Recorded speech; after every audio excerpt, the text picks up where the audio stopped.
Happy Friday, everyone, and welcome to this week's episode of MALN Opinion Plus. This is a space for our opinions, where we talk about current events and the questions the Latino community is curious about. This week, we're joined by Roberto Jimenez Rivera, runner-up for State Representative of Massachusetts. Thank you for joining us today. Thank you, Annabelle. It's nice to be here with you. I'm excited to learn about your campaign and what you have to offer to the state. So let's just go right into it. What motivated you to shift your career into politics and run for state representative? Yeah, well, growing up in Puerto Rico, one of the most important things that my parents always taught me was to value service and to really care deeply about your community. My mom is, or was for many years, a teacher.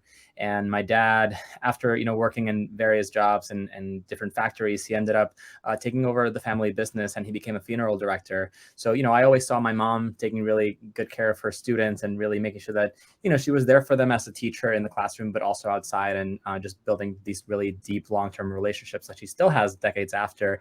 And then on my dad's side, just really seeing him be there for people and really the most difficult time of people's lives, when they lose a loved one. And so I kind of grew up knowing that caring for people and making sure that you're there to help and support is one of the most important things that you can do.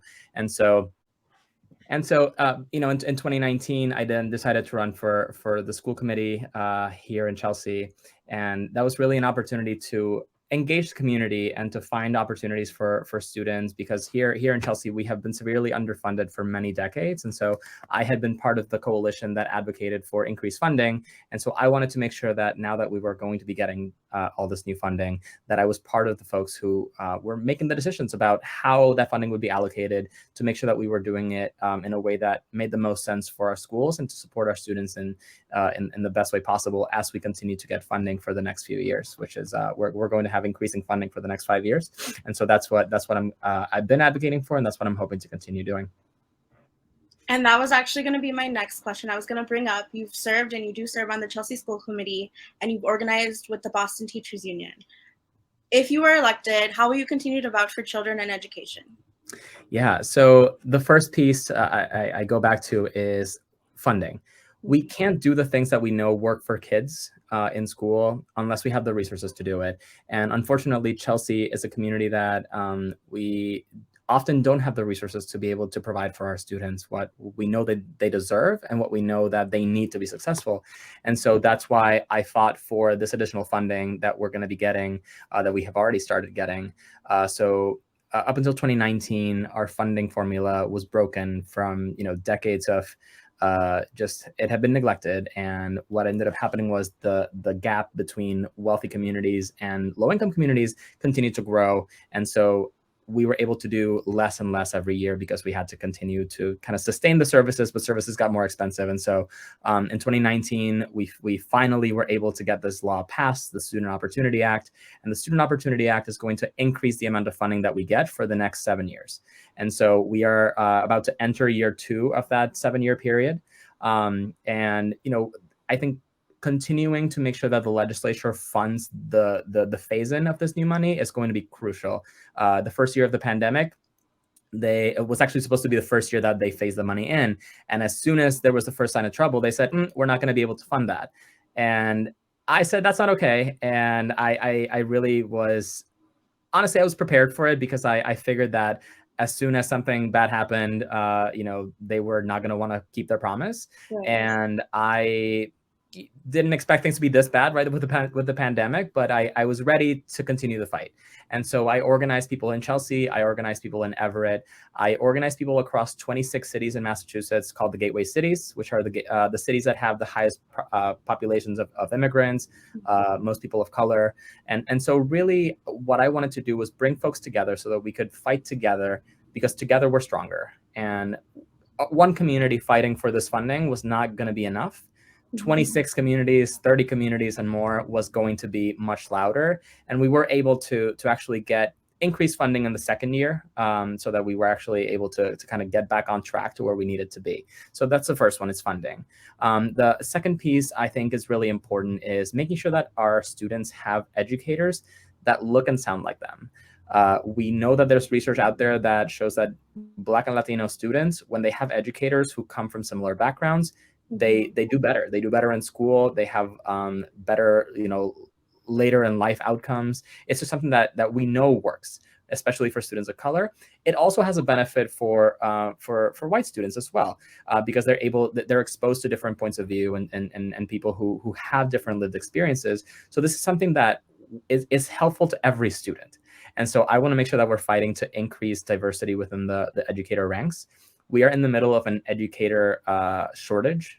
So we need more educators, period, but especially educators of color. And so I want to make sure that we are creating pathways for people to go into the education profession, and to make sure that once people are in that profession, that we're also doing what we can to help them stay, because educators for many years just not felt supported. And I want to make sure that we're supporting educators so they can continue to stay in the profession and continue to support our students, because the longer a teacher is in a school, the better off that community is, because they're able to develop long-term relationships with students versus having just a kind of a revolving door of educators, in which case the teachers and the students just don't develop a strong of a relationship, and that ultimately doesn't help the student as much. And then just really quickly, the third one, just thinking about curriculum, we need to make sure that our students' lived experiences are reflected in the curriculum as well. So I definitely want to make sure that we're thinking about how we are thinking about our curriculum as a way to empower students and uplift their stories, and that way kind of help them feel secure and prepared to move forward in society as after they graduate, so that they can be successful as well. And that ties into a term that you use on your website, education justice, that I was going to ask you about, right? And funding, making sure all our schools, no matter the neighborhood, are funded correctly and equally. Representation of different cultures in our leaders and our staff in our schools. I want to shift gears a little bit and ask you specifically about Spanish-speaking voters and what you've done to kind of engage with them. Yeah. So Chelsea is a community that's over 2/3 Latinx, right? Our community is, you knock doors in Chelsea, you'll see Puerto Ricans, Dominicans, Guatemalans, Salvadorans, Hondurans, Nicaraguans. Every country is represented in Chelsea. I think I even like a Chilean family, I've knocked on a door. Like every Spanish-speaking community, ethnicity is here. And so it's incredibly important to me that our campaign is fully bilingual. So I'm, fully fluent in Spanish, so when I knock on a door, it's like, hola, ¿cómo están? ¿Todo bien? Right. And then if they kind of act like they don't know what I'm saying, then I, will revert back. But, often I'll kind of start, speaking Spanish, because I know that a huge percentage of our families here are Spanish speaking, and they feel comfortable when you approach them in Spanish. And so I'm also making sure that my website, as we continue to develop it, will be fully bilingual as well. Our campaign literature, everything that we print, will have both languages. My first time that I ran, I actually, I had essentially the same piece of literature. It was just one side English, one side Spanish.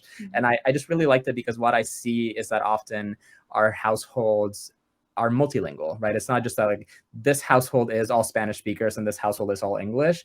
Sometimes you have, a couple where like, one of them speaks Spanish and the other one speaks both languages. And then the kids only know English, but then maybe the grandma lives there and she only speaks Spanish. And so I think it's really important to me that we have, that we're prepared to engage with whatever household, whether it's all English, all Spanish, or somewhere in between, to make sure that we're able to approach everybody. And also just reaching out to Spanish media as well, right? Like you all and your audience, thinking about Spanish newspapers, Spanish television as well, making sure that we're engaging with all these different constituencies to make sure that we're reaching folks, because ultimately a district like this one, voter turnout in our communities tends to be low, and it's often because people don't feel that they have been reached out to. And I think that we as candidates and as elected officials have to do the work of engaging. Civic engagement lies on us, not with the people. If we as elected officials and candidates don't give people a reason to vote, they won't vote. So that's really on us. And I'm really excited to get out there and start talking to folks in Spanish and English. Yeah, I think it's very important. And I'm glad that you're doing that. You're doing that work, because not everyone does. And one thing I will say also is there are other languages out there in this community. I don't speak them, but I also want to make sure that we're engaging people who do speak them, right? So, my friends who, might speak Haitian Creole, Vietnamese, Mandarin Chinese, right? We want to make sure that if we have folks in our network who are, who speak these languages to make sure that we're also engaging with folks to make sure that we're not leaving anybody behind. So everyone is included. Absolutely. In your campaign launch speech, you mentioned making sure that buses are on time and running more frequently to prevent crowding or overcrowding. I'm not in Massachusetts, I'm based in Chicago, but I know that struggle all too well. So tell me why public transit is so important. Yeah, so transit justice to me is economic justice, it's racial justice, and it's climate justice. So economic justice is that, we need to make sure that people are able to get to their work, get back to their work in a timely manner. I would really like people to be able to, instead of spending an hour and a half, 2 hours in traffic, 15, 30 minutes, and then you can spend the rest of your evening with your family instead of sitting in a car or waiting for a train that will never arrive, or, maybe the train is on fire somewhere. We need to invest so that people can have access to their jobs, so that other people can have access to jobs in the city and then be able to return to their communities. Now, racial justice, right? So that was economic justice. Racial justice, it's because the communities that are often underserved in terms of transit are usually communities of color, right? Here in Chelsea, we don't have we have the commuter rail, which is not really part of the main subway system here, the T. So you have to pay, extra if you want to be part of that commuter rail system.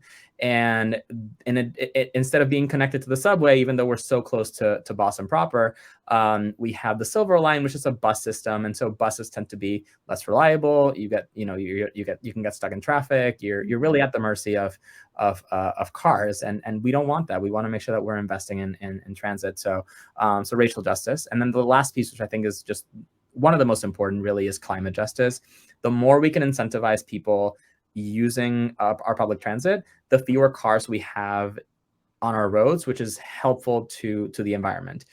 We want to be having less emissions, so that we're helping in that regard. We're also making it easier for people who still have to drive, because there's fewer cars, so then you have less traffic, and so it's easier for you to get in to the city as well. So the more that we can incentivize public transit, the better off we will be in the long run in terms of the sustainability of our environment as well. Definitely. Now, as we get closer to the election, what are you most looking forward to?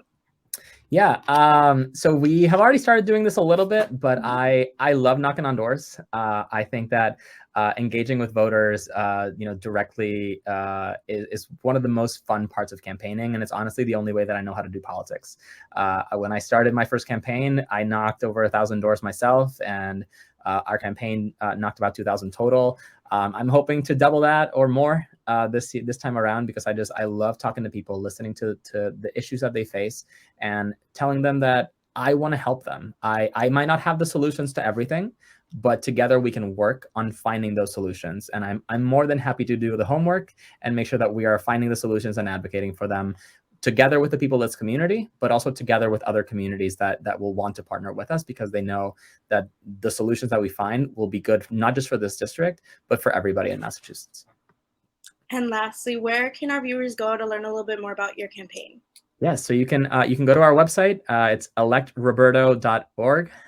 You can check out my Twitter handle is the word hashtag and then Roberto. So hashtag Roberto. And those are usually, the best two places to go. If you want to send me an email, you can email me at roberto@electroberto.org. Always happy to talk to folks. And really right now, we want to make sure that we're building a movement that is not going to leave anybody behind. And that's really working in partnership with folks all across Massachusetts as well. Awesome. Thank you so much for your time today. Thank you for being our guest on the show. Thank you so much. And thank you for having me.